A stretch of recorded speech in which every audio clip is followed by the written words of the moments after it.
بسم اللہ الرحمن الرحیم۔ آج فدیے کے بارے میں بڑی اہم بات آپ سے گزارش کرنی ہے کہ فدیہ کیا ہوتا ہے۔ ایسا مسلمان مرد یا عورت جو بڑھاپے کی وجہ سے روزہ نہ رکھ سکتا ہو، بڑھاپے کی وجہ سے فدیہ، ایسا مسلمان مرد یا عورت جو بڑھاپے کی مستقل بیماری کی وجہ سے روزہ نہ رکھ سکتا ہو اور یہ عذر دائمی ہو اس کے ساتھ، اس مریض کے ساتھ، اس بوڑھے مرد اور عورت کے ساتھ، تو اس صورت میں ہر روزے کے بدلے میں ایک مسکین کو کھانا کھلانا یہ فدیہ کہلاتا ہے، یا اس کا معاوضہ دینا، یا پھر اس کھانے کے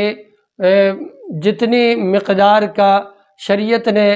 گندم طے کی ہے، کشمش طے کی ہے یا جو طے کیے ہیں، تو ان کا ادا کرنا کسی مسکین کو، تو یہ فدیہ کہلاتا ہے۔ قرآن مجید میں اللہ رب العزت کا فرمان ہے، اللہ ارشاد فرماتے ہیں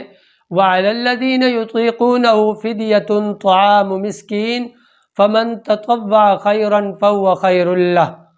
سورہ بقرہ کی آیت نمبر 184، 184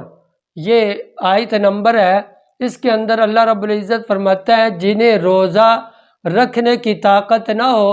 ان کے ذمے ایک مسکین کا کھانا بدلہ ہے، اور پھر جو کوئی اپنی خوشی سے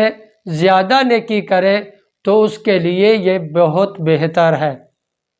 اچھا، عدم طاقت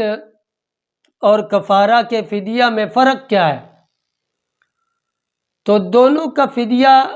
ایک ہی جیسا ہے، یکساں ہے، مقدار میں کوئی فرق نہیں ہے، البتہ تعداد میں فرق ہے۔ اس طور پر کہ رمضان کے روزے میں زیادہ سے زیادہ 30 ہوتے ہیں اور کفارے کے روزے 60 ہوتے ہیں، اور طاقت نہ ہونے کی وجہ سے کفارہ دونوں صورتوں میں ہر ایک روزے کے بدلے ایک مسکین کو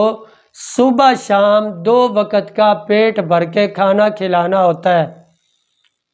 اور اسی طرح اگر کھانا کھلانے کی بجائے اجناس دینا چاہتے ہو، مطلب جو دینا چاہتا ہو، کشمش، گندم وغیرہ، تو کھجور دینا چاہتا ہو تو، یا نقدی دینا چاہتا ہو تو بھی کفارہ ادا ہو جاتا ہے۔ مثلا گندم 2.25 کلو ہر روز کے بدلے میں،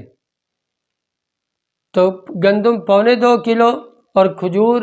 3.5 کلو ہر روز کے بدلے میں، اور جو 3.5 کلو ہر روز کے بدلے میں، اور کشمش 3.5 کلو ہر روز کے بدلے میں۔